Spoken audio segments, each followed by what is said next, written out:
Okay, I sat and looked at those little ornaments that I made a couple videos ago, the little wreaths and the little mini bundt pans, and I decided they weren't finished. So yes, today's video is all about upcycling something you've already upcycled or just adding to it. I guess you could call it embellishing it. So let's get into, I'm gonna do a quick recap of what I did up to that point in case you haven't seen that video. And then I will proceed with how we embellished it. And as always, I will link everything below.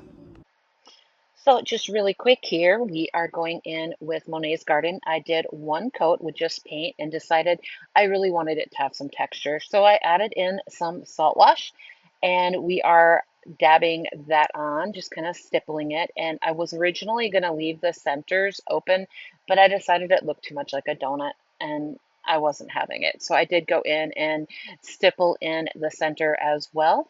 And then once I have all of these done, we're going to let this dry completely. And I really love the amount of texture these have at this point, so I was happy with that look. So we are just gonna let this dry and then pull out our DIY paint in Carnival Red. And we are gonna put some holly berries on these little wreaths.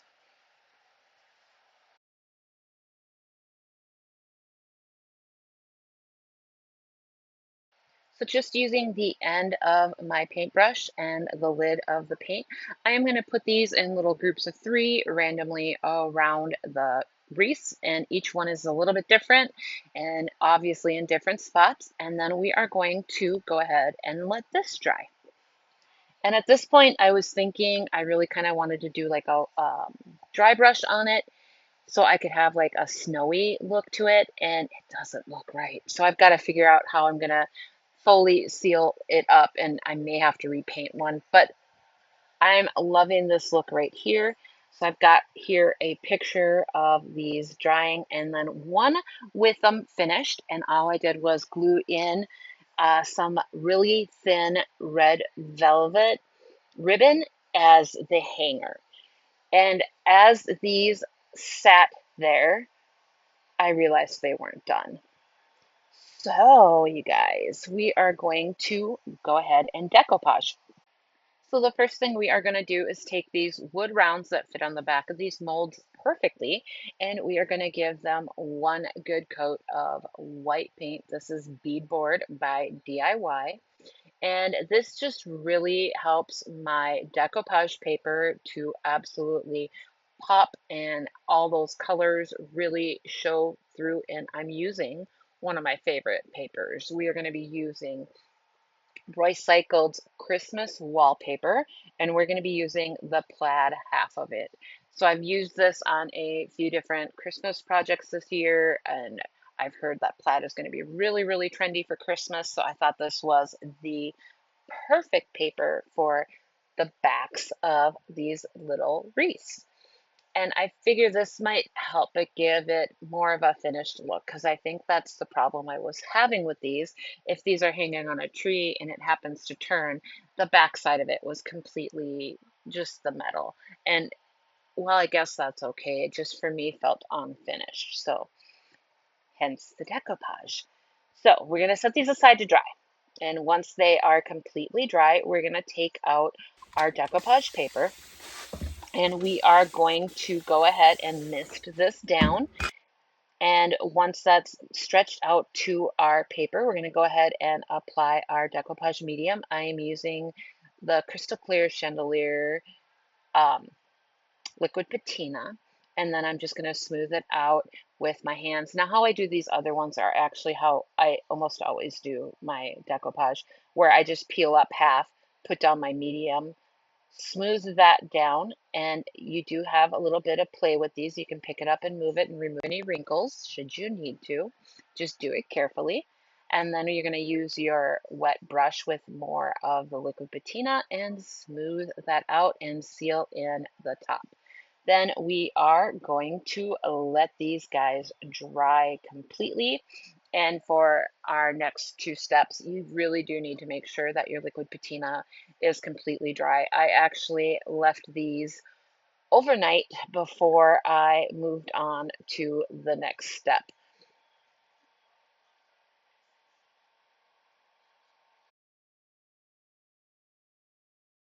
Once this has completely dried, we're going to go ahead and take out our little finger sander. This has 220 grit sandpaper, a sanding sponge, or any type of 220 grit sandpaper will work for this.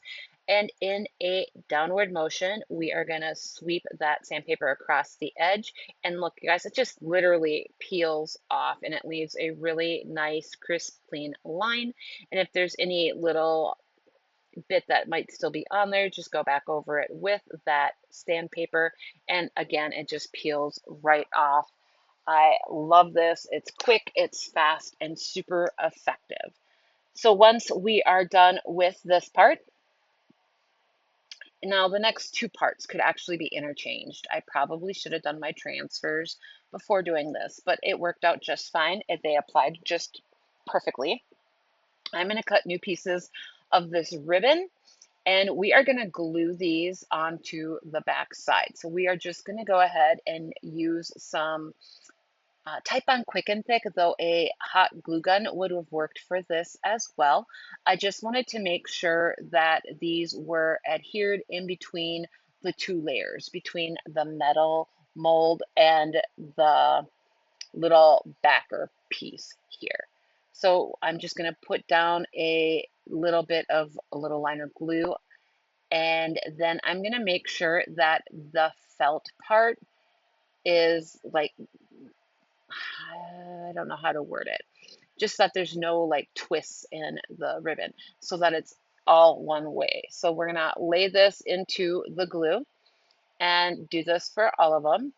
And then we're going to set this aside to dry. And once these have dried, we will move on to the next part. And I did also leave these sit overnight to completely dry up.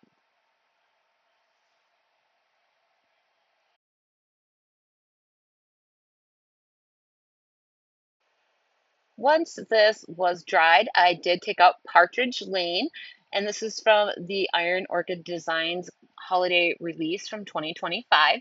And I picked out little houses to go on each one of these. There are so many good choices I could have made, but I had these already cut out from a different project that I didn't use them all and decided these were perfect.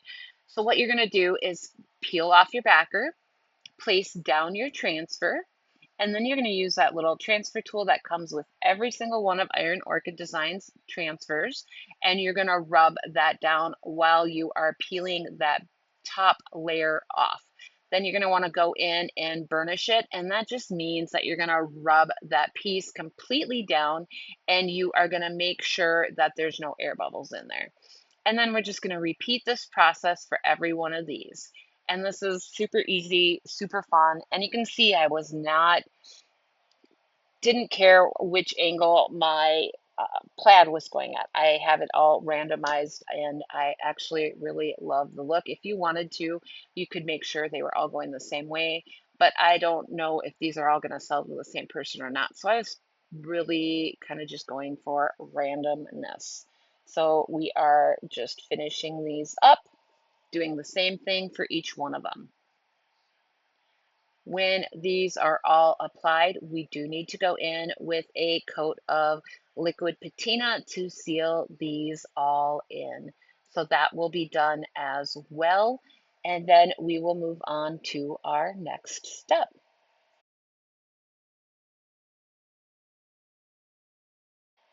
For our next step, I do use the Type on Quick and Thick glue again, as well as some E6000. So I will be going in with that E6000 and putting about 4 little drops on the inside of each of the molds. And we're going to get that glue in there. And then I'm going to do a bead of the Type on Quick and Thick around the edge of each of these ornaments. And then I'm going to place them onto the back and let these dry. And we're going to repeat the same process for each one of these ornaments. And just make sure everything's all lined up and that it's squished down. They're super easy. They fit on there perfectly which made this a lot easier to do. And I don't know, sometimes you guys, I just go off screen and don't realize I'm doing it. I apologize for that.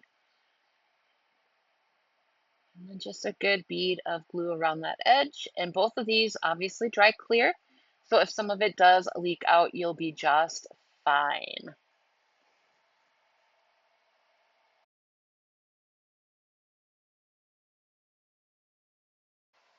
While I am finishing up gluing these backs on, I missed somehow one of the steps that I did. So these little wood rounds are laser cut. So they do have that like burned look on the edge. And I wanted to cover that up and make it look more cohesive to the little wreaths. So what I did was took my gold paint marker, and I've used that in other projects, and I will be sure to link it below. And I went around that edge of that wood that has got that burn look to it and covered all that up with the beautiful gold. I believe the marker I have is an antique gold one. And then I went around the edge of the ornament on the top there to make it look like it was framed in, and it turned out so good. You guys, it really gave it a more finished look, and I think, you know, depending on what you want to do or not want to do, you could have absolutely stopped at that point and left it with just the gold, but I knew that I wanted to add just a little bit more. So our next step involves taking out more of that beadboard paint, and we are going to be using some DIY paint frosting. And as I'm doing this step, you'll be able to see the gold framing and the gold edge. So we're going to put some of that beadboard paint just on, I'm using the backer part, and I'm going to mix in a couple of drops of that DIY paint frosting, and this is going to give it a light and fluffy texture that looks just like snow. It is amazing, it's beautiful, and you can see me kind of making peaks with it every now and then to check if it's thickened up to the consistency that I want it. And I do go in on some of these and make sure that I add more at the very end just because I wanted it to be a little bit more defined and a little bit more 3D. So we're going to take an artist brush, and this is just a little angled one, and we're going to go in on the roof lines and any of the trees that might have some of that snow effect on them in the actual image. And we are going to go ahead and add in this paint frosting mixture and make it look 3D. And I really, really love this part of it. I think it turned out so good.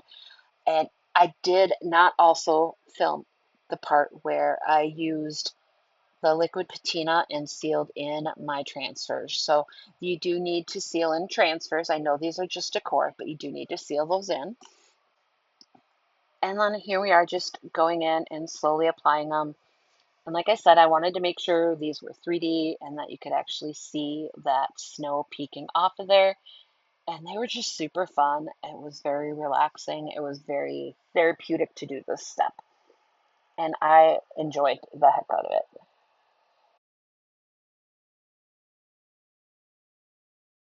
So while I finish adding in the snow details, you all need to let me know, would you have left these as just the wreaths? Are these, do they look more finished? I just want your input on these. I am clearly obsessed with them and can't wait to make more. So that being said, I would love to know if you would have left them as they were or if you like them better this way. Um, I'm really intrigued. I seriously would love to know your guys' thoughts, not just what my feeling is.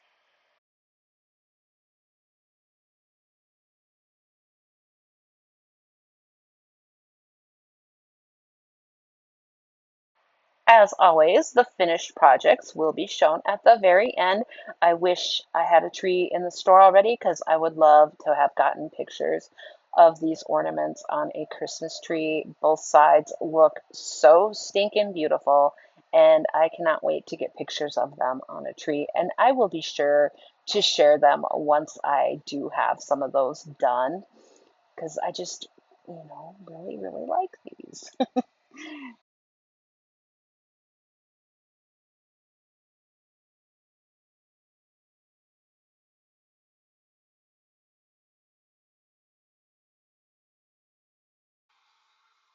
Also really intrigued to hear how everyone plans to decorate this year, what trends they're going with, or do they just do their own thing? Do you guys just do your own thing or just do something trendy? I'm really love to hear everybody's decorating ideas for the holidays. I love going all out for Christmas, both at the store and at home.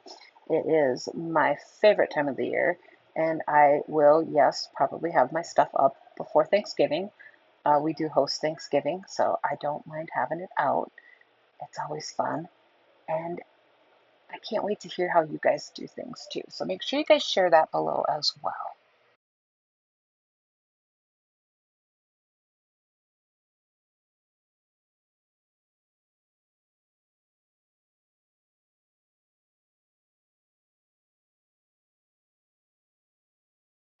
And here are our final results. We have 5 gorgeous, beautiful ornaments that I cannot wait to get hung up. I cannot wait to make more. Hopefully I can find some more of these little molds. I am obsessed with these ornaments now. They came out exactly how I wanted them to. I debated on putting some little gold berries in with the red, so we'll see. That might still happen, it might not. But as of right now, I love them so much. They are beautiful and exactly what I had in my mind. So I'm really glad that I took those after sitting on them for a while and finished them off. Let me know below if I should have left them or if you like my now finished project. And we will see you guys all next time. Bye.